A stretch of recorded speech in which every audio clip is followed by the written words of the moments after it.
So my people, I had a lot of fun digging in and finding a hunter build that I actually enjoyed, and I'm happy you guys enjoyed it as well. But I'm a Titan main, so I brought all that passion into fighting the Titan build, and I hope you guys like it.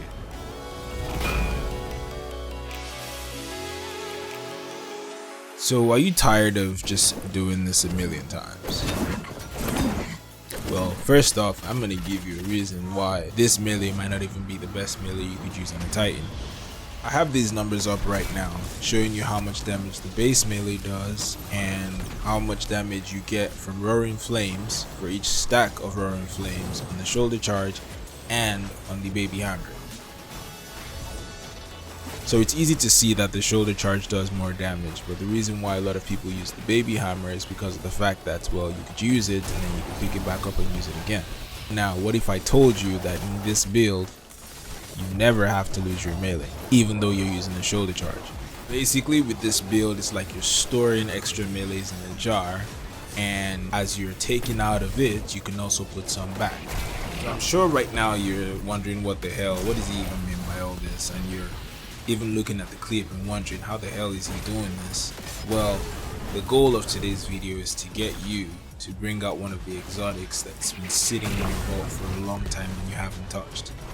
And not only would you bring it out just to be able to try this out, you're going to be convinced that it's a really good exotic as well. Before I go ahead into this video, I just want to say a big thank you to Zeke, because I've been bouncing a lot of ideas off of him and he's been suggesting some great stuff, especially this build. He basically went insane on the way we both came up with this idea, so big thank you to him. Moving on though, to explain how we have this infinite shoulder charges, we'll start by talking about the exotic for this build, the MK44 stand asides.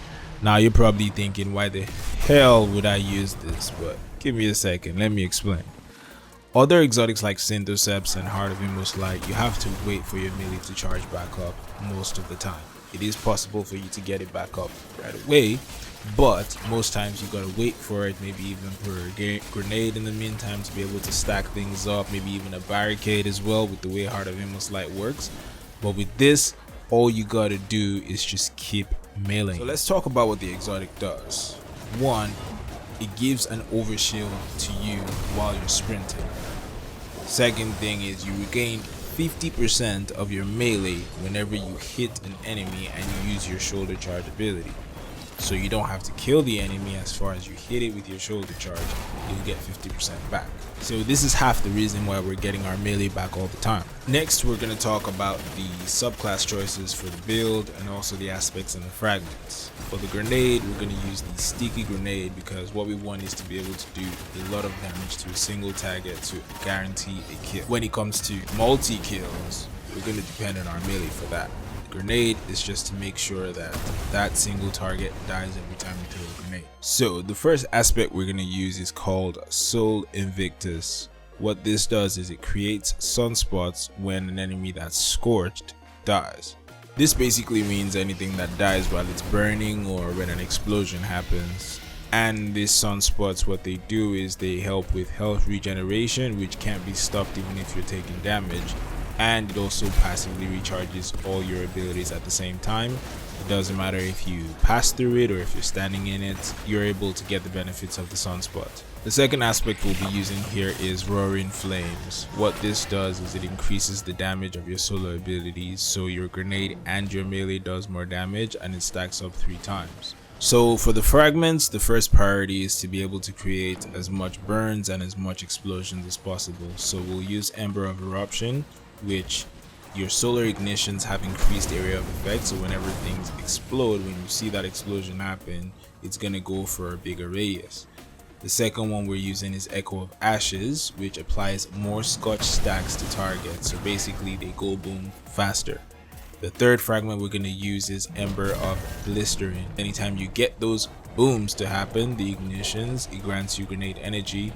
And last but not the least, if for some reason you make a mistake as you're learning this build and you lose your melee ability, we have Ember of Searing, which defeating scorched enemies. So if you use your grenade to scorch something, it's gonna grant you your melee energy back so that you can start your cycle again. Let's get a little bit more in depth into how this build works. I said earlier that the MKs are gonna give you half of your melee back whenever you use it.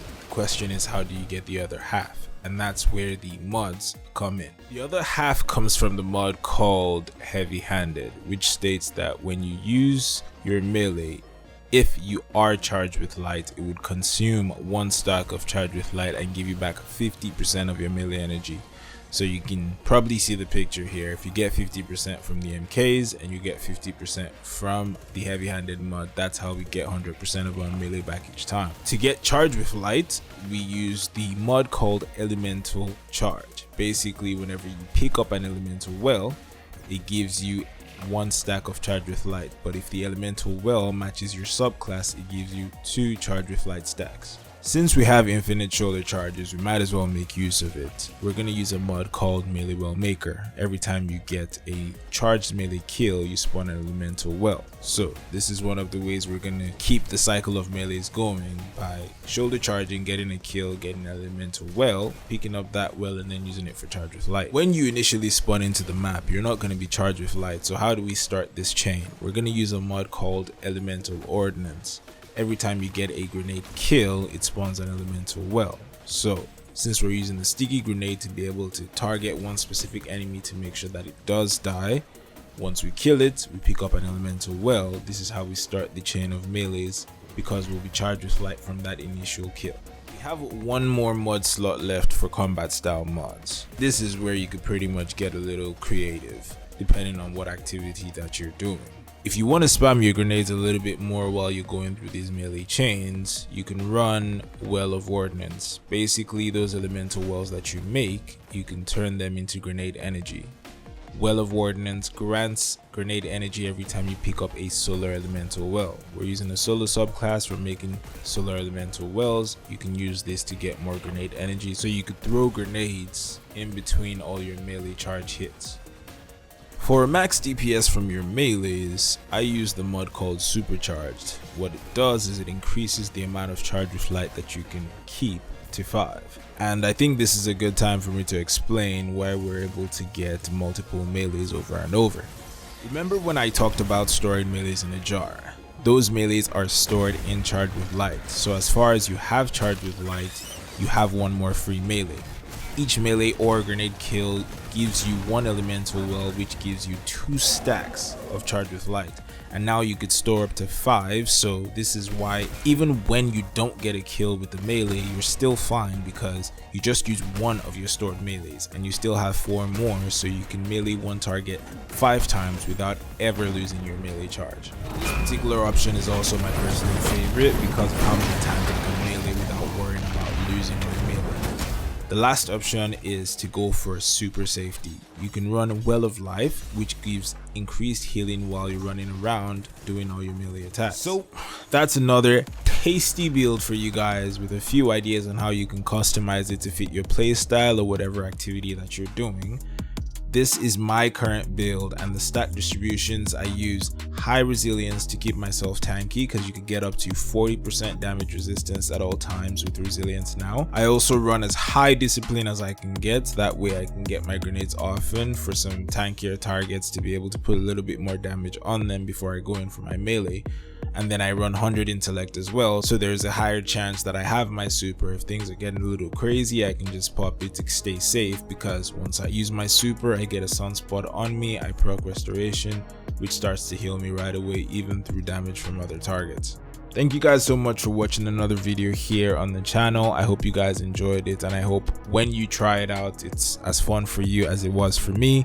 I'll catch you guys on the next one. Stay positive, stay safe. Peace.